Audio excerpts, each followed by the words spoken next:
Good evening, everyone, and welcome back to another exciting episode of the Aggie Pridecast. I'm your host, Brian Holloway. It is November, so everything is on and kicking. Of course, we still got football, we still have volleyball, men's and women's basketball is starting up, bowling is starting to do its thing. So everybody is getting underway. The fall season is starting to wrap up for men's and women's tennis, but the fall season has wrapped up for our men's and women's golf team. Did not want the fall to go by without giving this lady her flowers. She has had an incredible couple of months. Ekaterina Pokorova. That's the last time I'm going to say Everyone. that because she has a name full. We'll just go ECAT the rest of the way. I'm proud of myself for knocking that one out. But on a serious tip, she has been absolutely awesome this fall, breaking all kind of records, winning tournaments. This past week, it was her sixth straight time finishing in the top 5 of a collegiate tournament dating back to last season's PGA World. So she's doing it. She's doing her thing, and just want to get to know her a little bit, talk about her journey through the golf world to collegiate athletics, and just kind of get to know her a little bit. She certainly has been one of the stars of North Carolina A&T athletics since we kicked off in August. And so welcome, ECAT. How you doing? I'm doing great. How are you doing? Doing outstanding. Doing So happy outstanding. to be here. Man, happy to have you here. You're all smiles. Certainly a part of one of the best seasons that women's golf has had since it got underway in 2016. And my first question is, we got our A&T hats. We're working it here. We didn't coordinate that. It just kind of worked out that way. But just tell me what went through your mind the first time you heard the words North Carolina A&T. That's a good question. So I was in App State before. I spent there 2 years, my freshman and my sophomore year, and then I played actually on this course that we have here at A&T. It was a being Aggie Invitational. That's how it was called, and it was my first tournament in college. So I got to know the girls on this team, Tori specifically. So I kind of knew already about A&T a little bit, and also I think App State A&T are pretty close in terms of athletics. So it was kind of like I was seeing a lot of people from A&T. And then for me, it was time to transfer. Wanted to change schools, change the program, maybe change the approach. And Coach Clark, who was our coach last year, who recruited me, he reached out to me, and we just started our journey there. I already knew the girls. We talked much earlier together, so it was really fun, I would say. But the biggest thing for me was community, and I didn't know many people, but how welcoming it was. That was probably the biggest part for me. Oh, wow. Outstanding. We'll dive into that a little bit. Community. I kind of like that word, and kind of how you brought that in.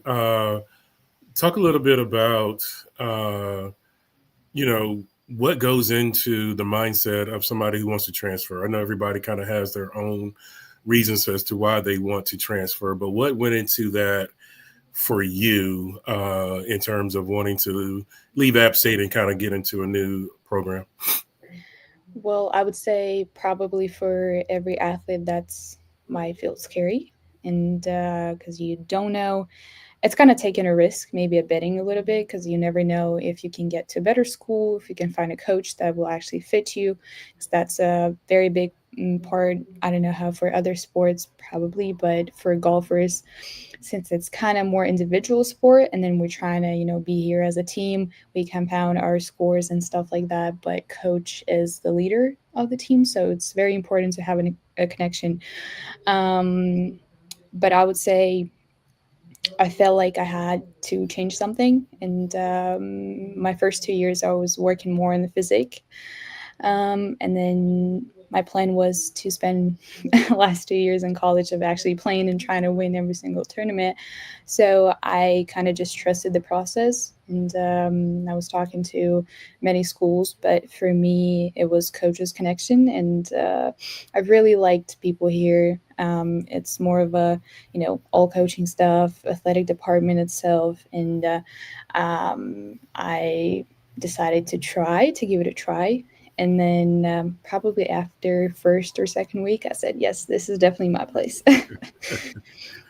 Okay, you're interesting. Let's start from the beginning. Let's start from when you picked up a golf club. Mhm. Who introduced you to the sport? Were you born in the States or were you born in Russia? Just kind of give us a little bit of your background, your Mhm. history here. I was born in Russia. I lived there my all 18 years, so I've never been to America before actually. So my first time coming was a week before my freshman year started. I started playing when I was 7. One of our closest family friend was the national champion in Russia, so he was kind of, maybe advised to try. At first, it sounded very boring, and it's like, why would I stand, for 3 hours doing something with a club and a ball? Like I wanted to run, to jump, do something like that. But I changed the coaches. I think it's very important for kids to have like a game type of approach. So make it fun, and then maybe by the age of 10 or 11, that's when I started working with the national team coach. And he kind of brought the professional, vision of the sport. And I started doing that very seriously. So it's like everyday practice, tournaments, travels all the time. So maybe I would say the professional golf started when I was 11. Okay, okay. So, what went into your decision to come over to the States? Was that always your plan in terms of being able to play collegiately? Was that kind of that plan kind of started? And give us a little bit of insight on that. Mhm. I didn't know exactly about college if I want to do because a lot of golfers, if they reach a great level in golf, they kind of skip this part and they start qualifying for the professional tour. Um, Obviously, US is kind of the place where golf is. It's the most popular place. All the tournaments are held here. So it's kind of like the whole world is coming to the United States to play. Our country, the weather is not really good. It's kind of cold most of the time. So for me, it was obviously gaining experience, but choosing to still be a college athlete, it's more of a, it's education. It was always important to me. I was always like a little study nerd, I would say. So I didn't want to bet on sports because any type of injury can lead you to just nowhere. And since I started playing a very long time ago, it's kind of you're using your body for many years, so you got to be aware of that. And I just decided to try and see at least the first year if that's going to be a fit for me. And then I decided to stay and try to graduate and get the business degree, and then maybe do a master's. But yes, I think it's more of a experience and obviously playing alongside the best golfers of my age or just meeting overall people from different areas that can be a connection maybe in the future. That's probably the best opportunity you can have. And I'm very blessed to have that. Absolutely. We're very blessed to have you. No question about that. We're here with ECAT. She is on our women's golf team. She has been absolutely ripping up the golf course this fall, just breaking all kinds of records. Largest margin of victory, lowest score in a round. I mean, we could just kind of rattle them off. Just been able to really put women's golf at the forefront here. How do you get on the radar for as a foreign born student? How do you get on the radar for a Division 1 American collegiate team? It's pretty simple for international students because you're kind of putting down the list with the universities you would consider to apply for. And then you reach out to coaches. They always have their emails. So you just send your resume, maybe kind of videos of your golf swing. It's more of a personal, it depends on every coach. He will reach out to you. But for me, it was important to have an opportunity and try to get a full scholarship. Usually for freshmen, that's not a very often case, I would say, because coaches want to try you out and see how you're doing. So I was kind of canceling out other universities that maybe would offer only 75% or stuff like that. And then I would contact every single coach that I have an option of and just see the connection. We're always told that coach is going to be your leader, it's going to be your best friend, maybe a family member, because we're so far away from home. Right. So you got to make sure you're choosing the right person. Okay, so you get to Appalachian State. Mhm. What was that experience like for you? Year one, year two. What were what were some of the things that you liked? What were some of the things that you didn't like so much? I only have good memories from there. I think it became kind of my home for a very long time. It was probably the first place I was kind of thrown in alone because I moved alone without my parents. I love the coach that recruited me. We're still very close, and she's an amazing woman. Um, and it was an interesting experience, I would say. Maybe a little homesick, but it's also so many opportunities. Everything is different because I would say that American and Russian cultures are maybe opposite. Oh wow. But it was a lot of adjustment and maybe a hard time. But I would say I'm very glad and grateful for my team. It was the biggest support, and obviously the coach, who's the leader of the team, she made it very comfortable for me. I really like the facilities. North Carolina is my love. I like the weather. I think it's maybe the perfect one for golf. Um, so second year, I started with an injury. It was a wrist injury. Didn't play the season. Only played one tournament, and that was the first kind of serious injury in my career. So maybe kind of handling it was kind of hard.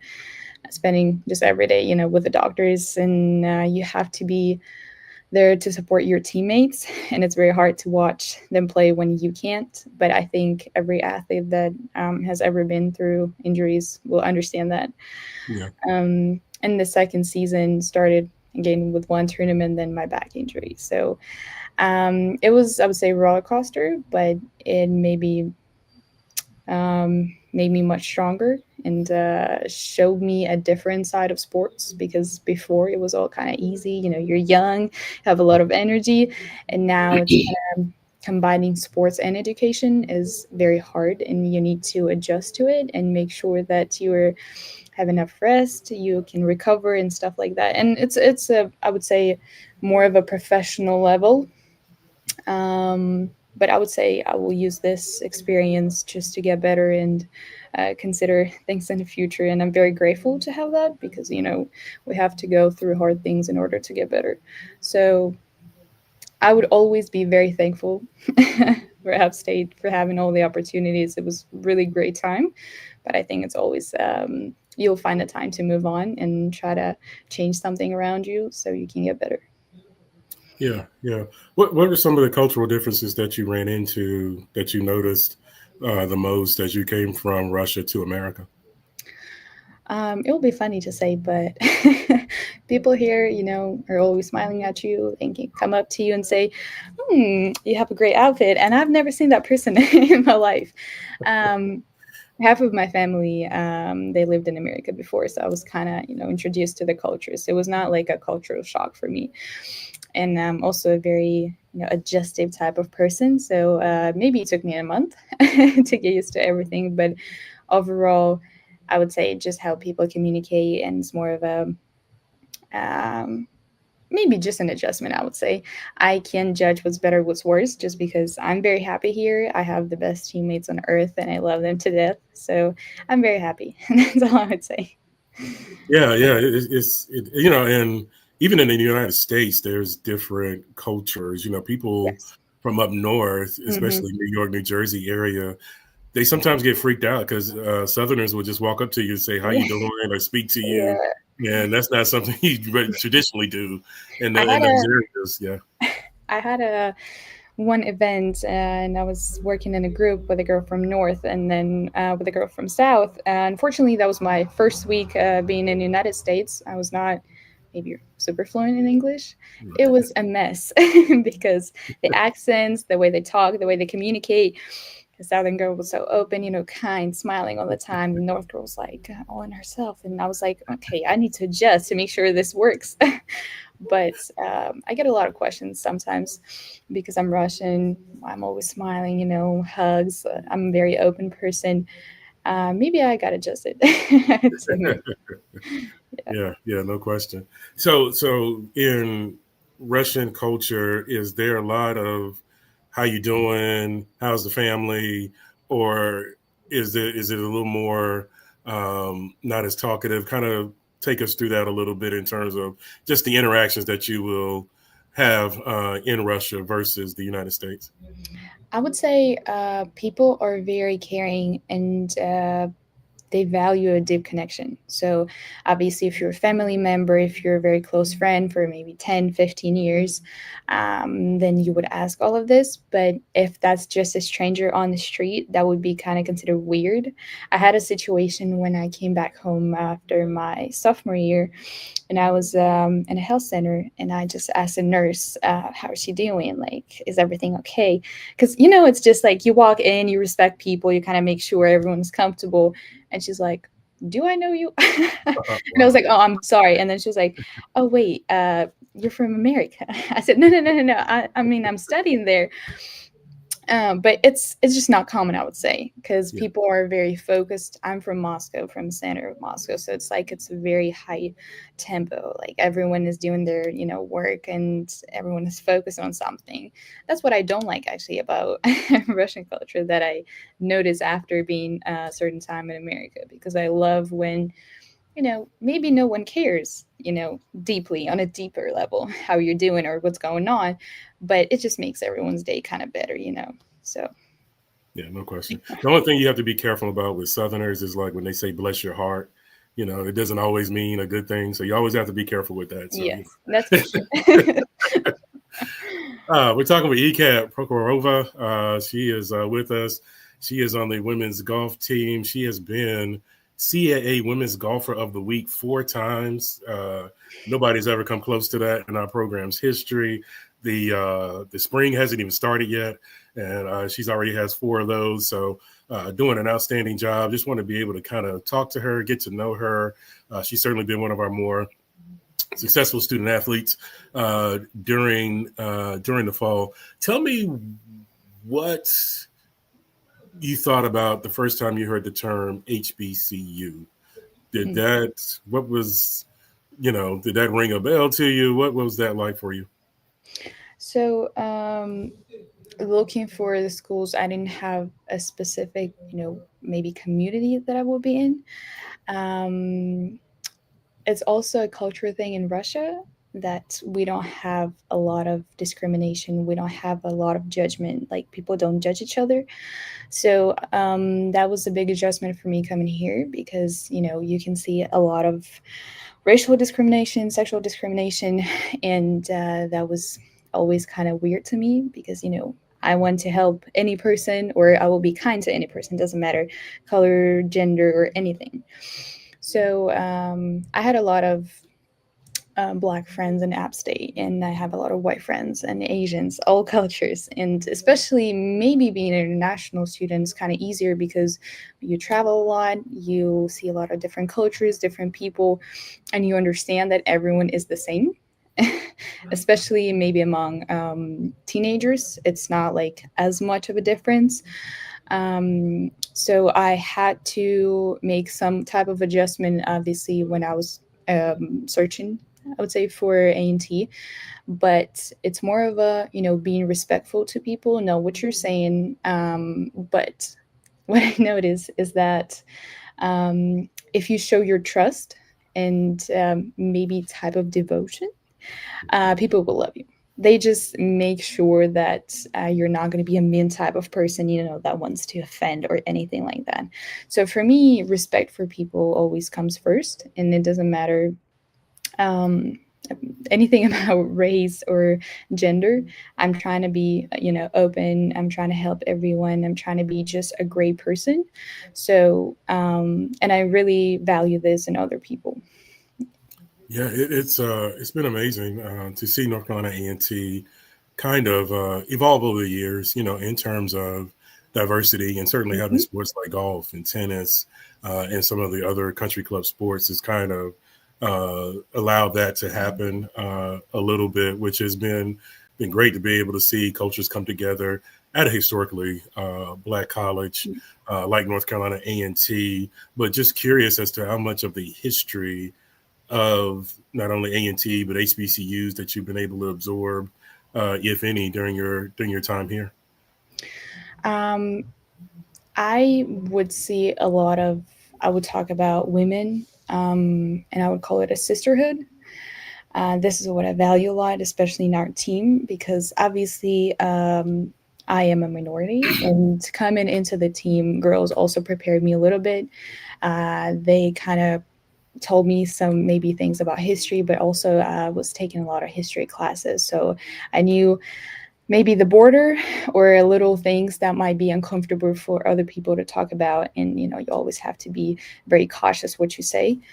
Um, but I really just appreciate people that are trying to work hard, or people that are trying to achieve goals. And I'm very happy to see that people here are all motivated and everyone is welcoming. Obviously you'll have maybe some different cultures and maybe misunderstanding, but as long as you're all working towards one goal, this is awesome.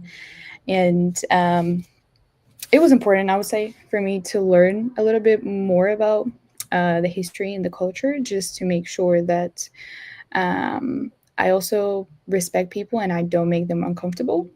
I probably my freshman year, that's when I took a lot of African American history classes because I was interested in that topic. And I was always asking all my friends to tell me as much as possible because I want to know everything. But here in A&T, I got a lot of questions, why I decided to choose this university. Are you feeling comfortable? But for me, it's just a great community. And I'm very happy to share maybe my experience, and especially being an athlete. That's a big part. And just having different people around and meeting a lot of people and have like connections. This is just awesome. You keep using the word community, and I think it's a great word that you're using. But I'm curious to know, as you talk about community and the community that is around you, and you said it's part of the reason why you chose to come to A&T. What does community mean to you? Community is, I would say, people that are true to themselves, people that can stand up for each other and support each other. And they value great things in each other, I would say. So it's like a foundation for something great. You will never be left behind. People will always come up to help you make sure you're fine. And this is very big part for me. It's one of the things in culture, in Russian culture, that I value, because we are very deep connectors, I would say. I would call it like this. But we do value being standing up for each other. That's very important. And here especially, that's what I notice in women's community, that we stand up here for each other. And it doesn't matter. I saw a lot of international students here, actually, which I didn't notice my first semester here. But I started going to different events and stuff like that. And this is just amazing, because you don't feel like you're alone. Everyone is trying to help, have fun, maybe connect to a new level. That's awesome. That's awesome. That's awesome. We're having a great conversation with ECAT. That has to be a hashtag or something. Put that in the ECAT or something. That has to be a great, one of the great nicknames that we have. You talked about a little bit about, as we kind of get back to the golf course, you talked a little bit about your injuries. Can you kind of describe those for us? And when was the point that you started to say, I'm feeling healthy, I'm feeling better? So my first wrist injury was just a sprain. Unfortunately, I was kind of, I kept going, I kept practicing, and I broke the ligament. So it was a very nasty, I would say, injury, because it takes long to recover. I still don't have a full rotation and flexibility of my wrist, but it's going to stay like that because it didn't heal properly. You had to make it fair for everybody else, right? Yeah. But it doesn't matter. Like, it doesn't bother me because I got used to use it in my swing in a different way. So it's also adjustment. Um, I usually don't talk much publicly about my back injury because it's an active injury, but it's going to stay, a little bit long. It's a hernia, and it grows on my nerve in my lower back. So every time I get super tired or the muscles are getting super tight, the hernia starts to press the nerve, and that can cause a lot of discomfort for me to either walk or sit or do something like that. So it happened. I kind of found out about this last year. So it was summer after nationals back home. Did a lot of treatment, but since I'm still a college athlete, uh, I'm sorry, student athlete, I have to manage it. So I started working and trying to find doctors all over the world. I found one in Dubai that works with professional golfers, and I was very happy to have a chance to meet him. So he completely put down, the program, a lot of exercises, which I start my day with. I finish my day as well. It's a lot of adjustment, but I want to keep pursuing my dreams. And as far as surgery and stuff like that, it's very, I would say, dangerous. You don't want to cut anything in your body when you're 21 only. And obviously, golf is kind of one sided sport, so it will mess up a lot with your spine. That's what I'm going to try to figure out after graduation. But I'm trying to manage it as far. I mean, it kind of works. It's working. Whatever you're managing, it is working.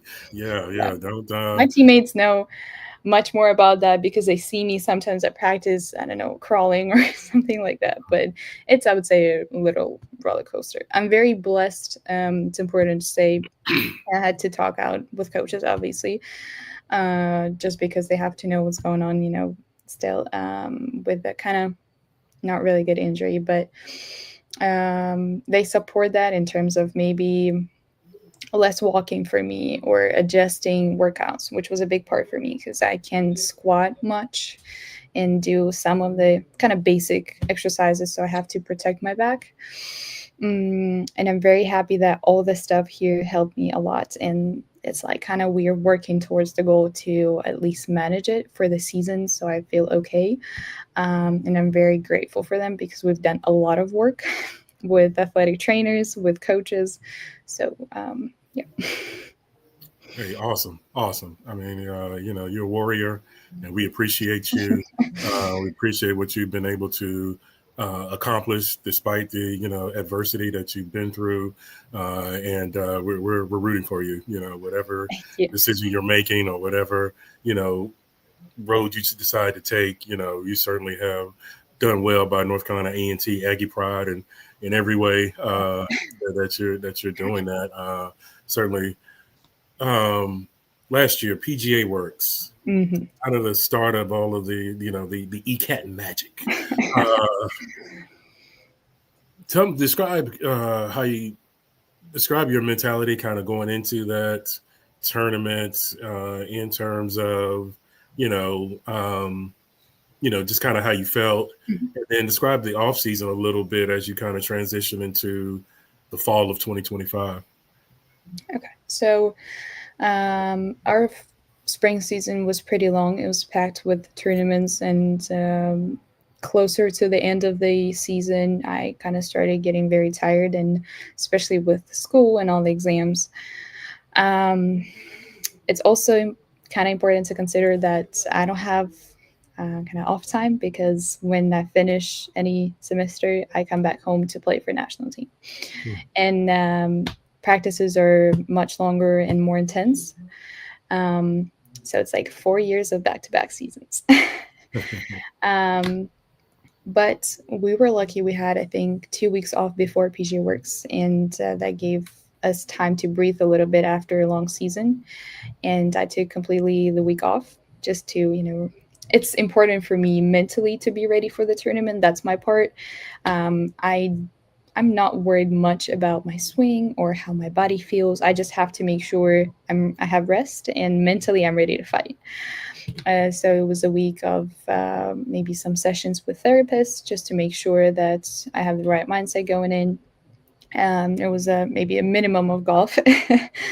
But then maybe a couple of days before I started intensely, I started practicing and just getting ready, imagining every course. That's what I usually do. I take the book where you can see all the holes and I'm trying to imagine how I'm playing there. Um, it was fantastic just because the course we played on, it's a historical course. It's very big for the community of golf, for professional golf specifically, knowing that the best players played there and just being in a clubhouse. That's kind of the main building on the course. They have all the trophies there, they have all the pictures. So I think just kind of sinking it in, that was just awesome. And we played a practice round. The weather was very crazy. It was windy, it was very cold. But we really had fun, I think, as a team. That's what brought us together, and that's why we won, because everyone started to actually enjoy what they're doing. I think golf is about enjoy, but obviously when you have sport as a job, as a professional thing to do, it's sometimes you lose this pattern to enjoy. It's very Yeah. hard, but I really wanted to win. I won't lie. And I always say it to everyone, I want to win. That tournament was on the checklist for sure. It was just amazing. I don't remember much when I win. That's something weird. I don't know. Maybe I'm so focused that I don't really pay attention to little details. But what I remember is how much I enjoyed the course. And I was just thinking, oh, maybe like number one in the world is playing right now alongside with me. It's just little things as especially international student, as a kid who always dreamed to win something big, all the main figures and stuff like that. And you're just like very happy to be there.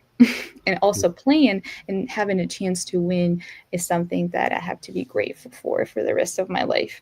I will never forget this tournament. This is one of the, I would say, brightest memories in a college golf. Yeah. Also winning with the team was just incredible. And this experience, we lived in a little village that's golf village for professional players, and just the area there, it was just awesome. It was a first class tournament, and I'm very grateful that we had an opportunity to play there, and I'm very proud of myself and my team that we won it. Yeah, no question, no question. It brings up the question of, is there a golfer out there that you looked up to growing up, or that you look up to now? Obviously, it's going to be a very basic answer, but I did look up a lot of for Tiger Woods. Okay. I think the work ethic, maybe it's about, even if you don't have a lot of opportunities, or if you don't have a lot of money, or if you are a minority, it doesn't matter. If you work hard, it will always pay off. That's the true statement. And if you really have a dream, or if you want something so bad, you need to do everything in your power to try to achieve it and try to touch it somewhere. Maybe it's somewhere high, but you can do it. Yeah.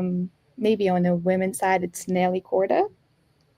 She's number one in the world, and she didn't go to college, so that was kind of maybe my path that I was looking for. But I decided to, stick to the process and get the education. But I think these two players are legends, and they just show how much and how hard you have to work to get anything, and especially being number one world champion and reigning champion, you have to prove it every single day.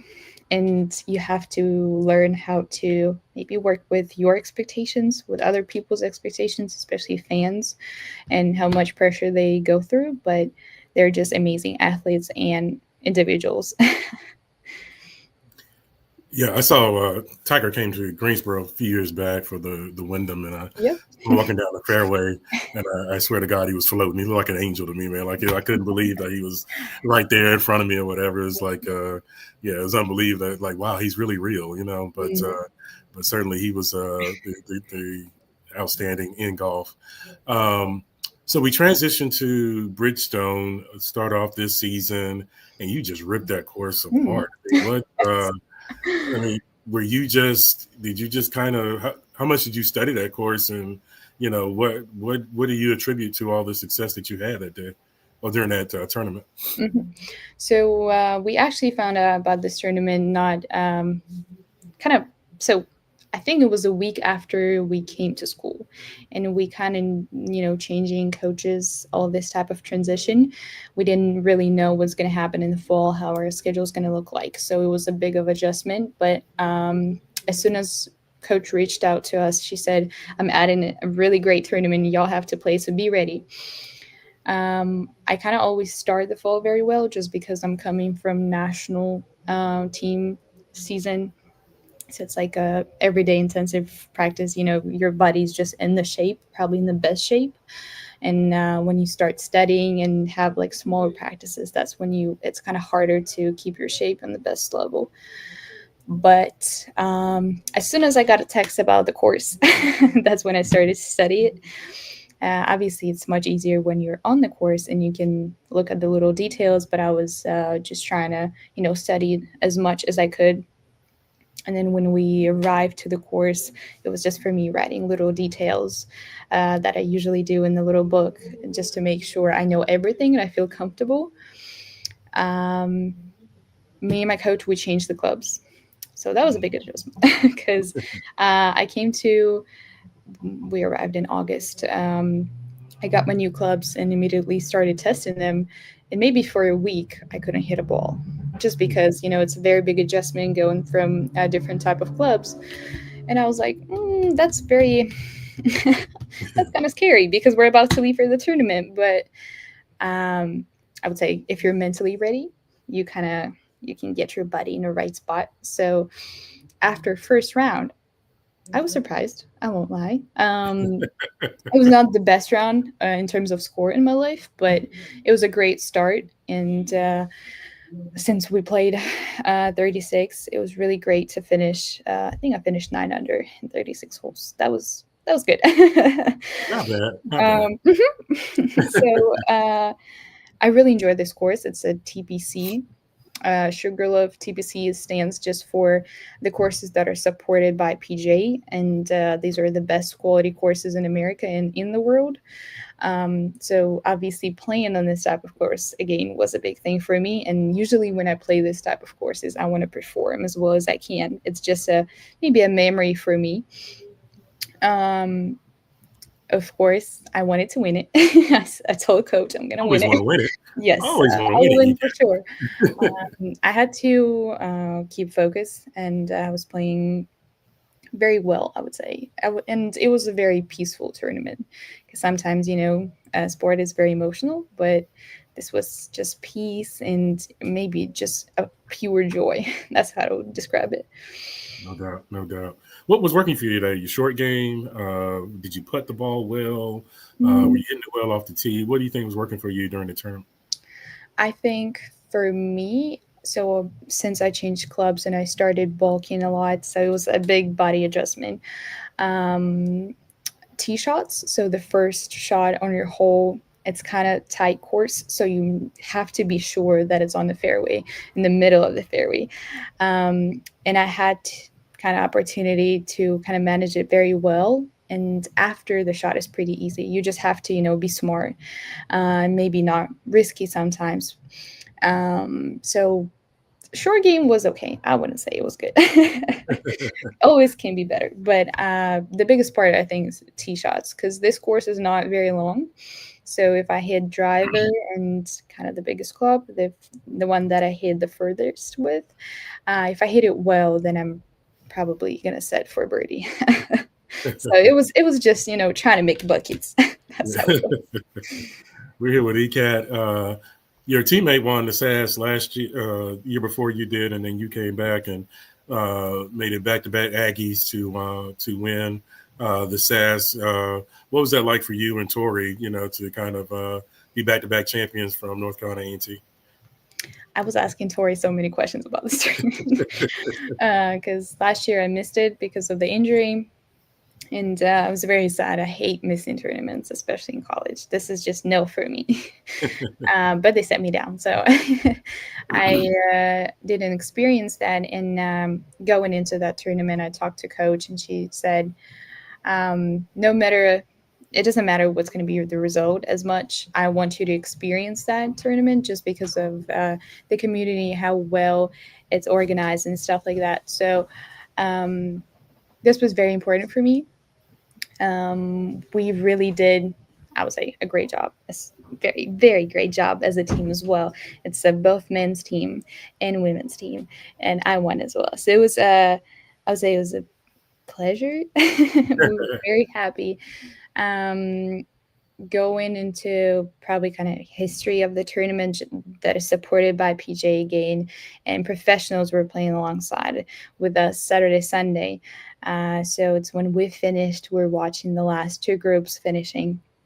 And then the ceremony itself, we were kind of sharing this with the winner. So it was just being a part of something big, I would say, and also having a chance to represent A&T is something you have to be proud of, I would say, because you are the face of the university, and then you are always trying to defend the title for it because you just want to, your coaches to be proud of you, the university itself, people around.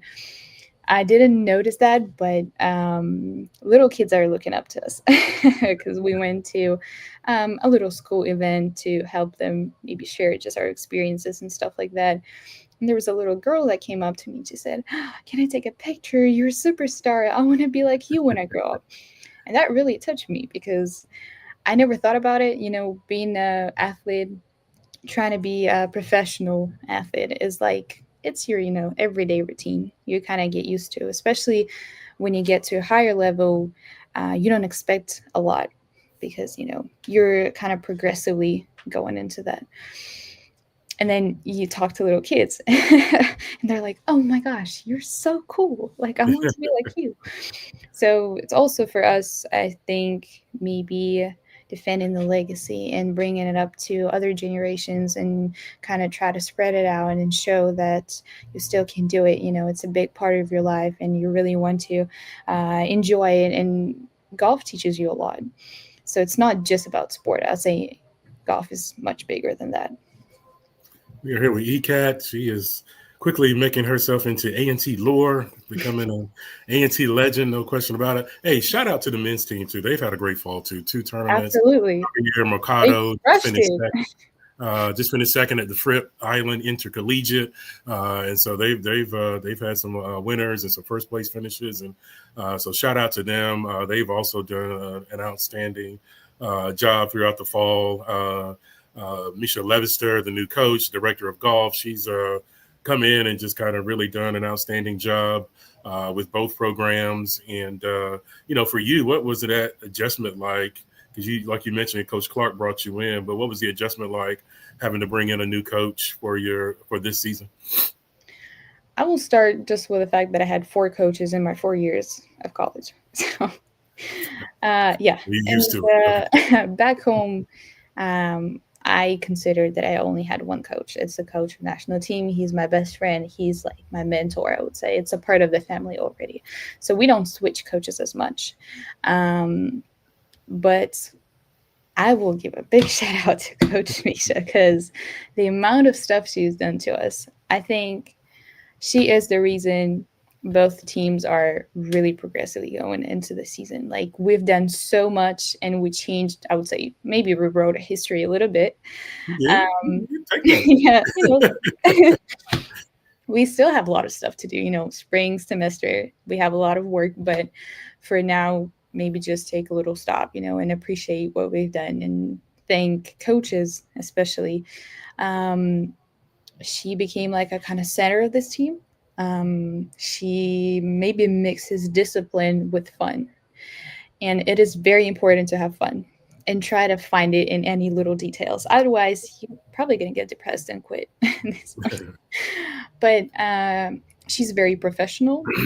She played on tour before and she has a lot of experience and background. And for me, I matched immediately because I said, I want to be on tour. I want to play on tour. And she said, okay, I got you.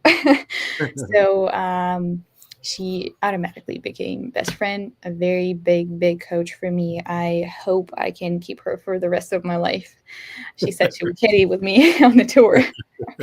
But she tries to bring this love for sport and she helps every single person. So it's very individual work.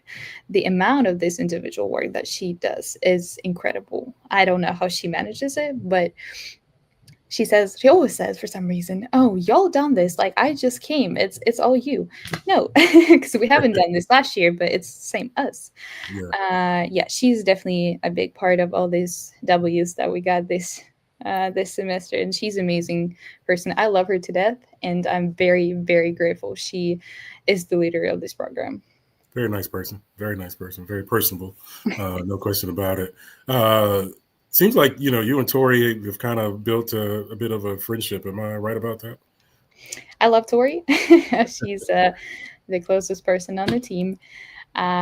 We knew each other. Probably she was the only one I knew before coming in, and she became a bigger sister for me. I'm a little sister, but I can step up as well.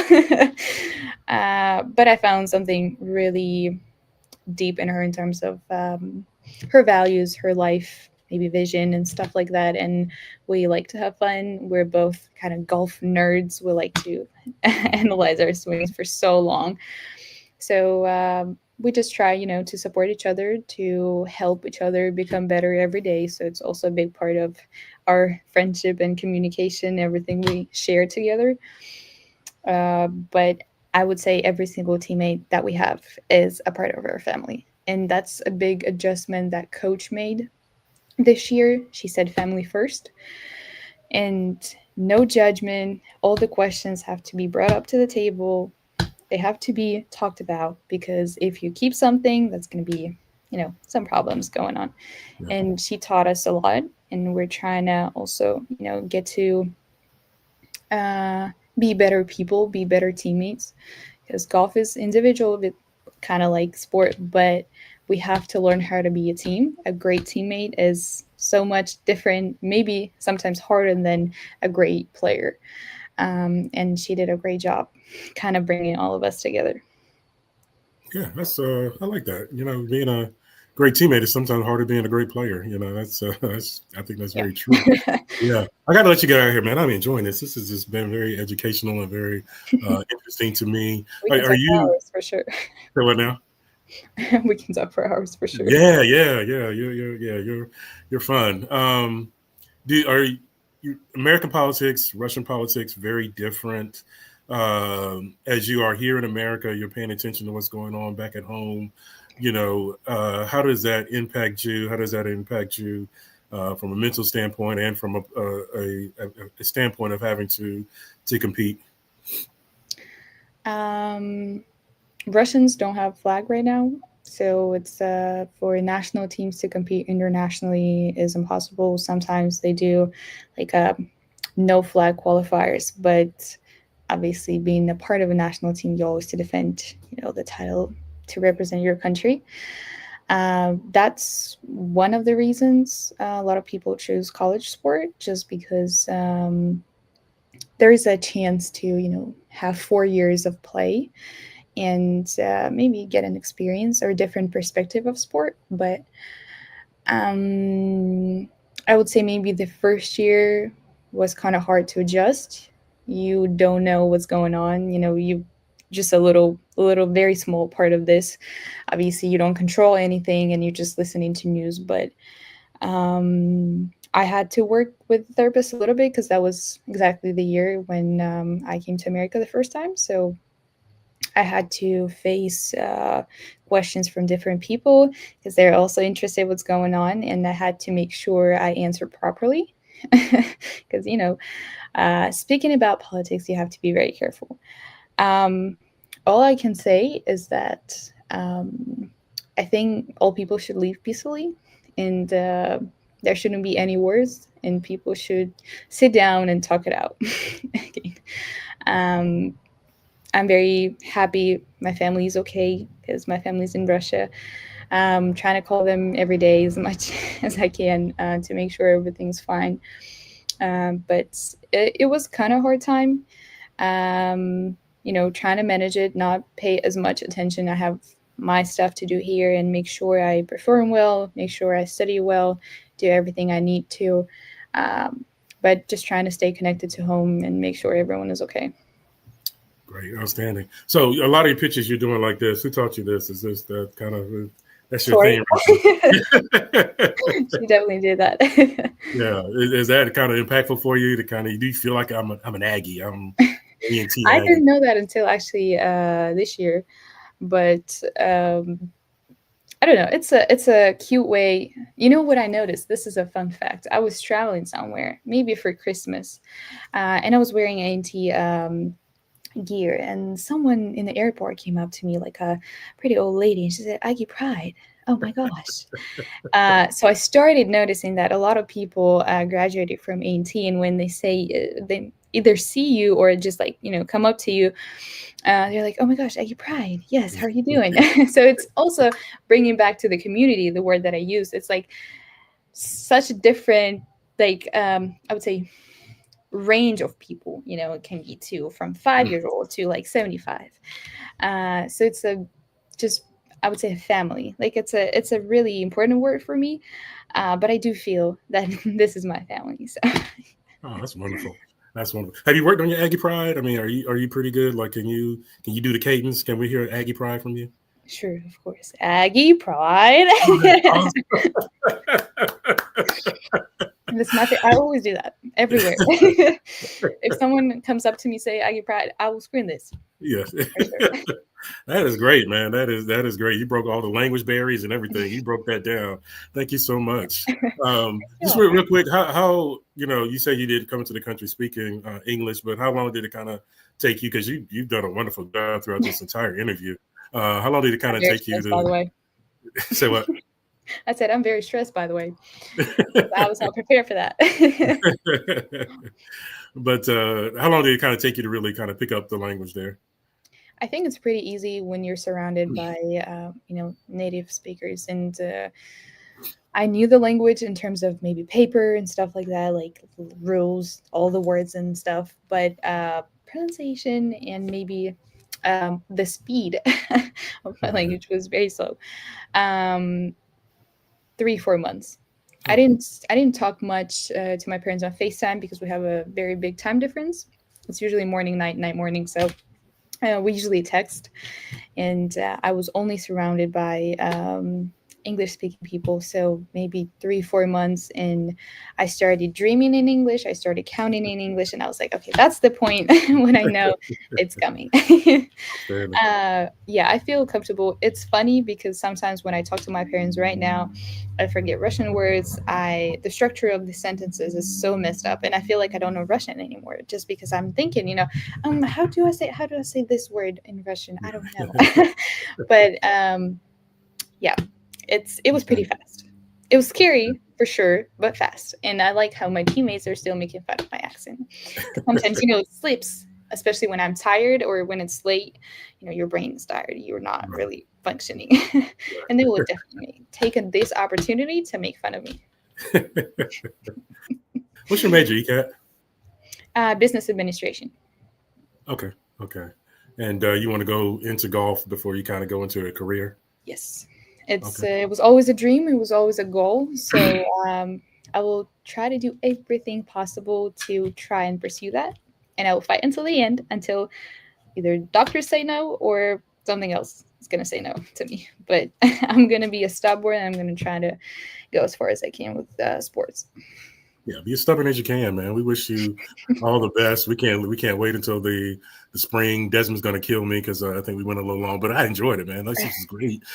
Getting to know you, kind of getting to know your background a little bit. So before we go, you got to give us another Aggie Pride. The first one was excellent.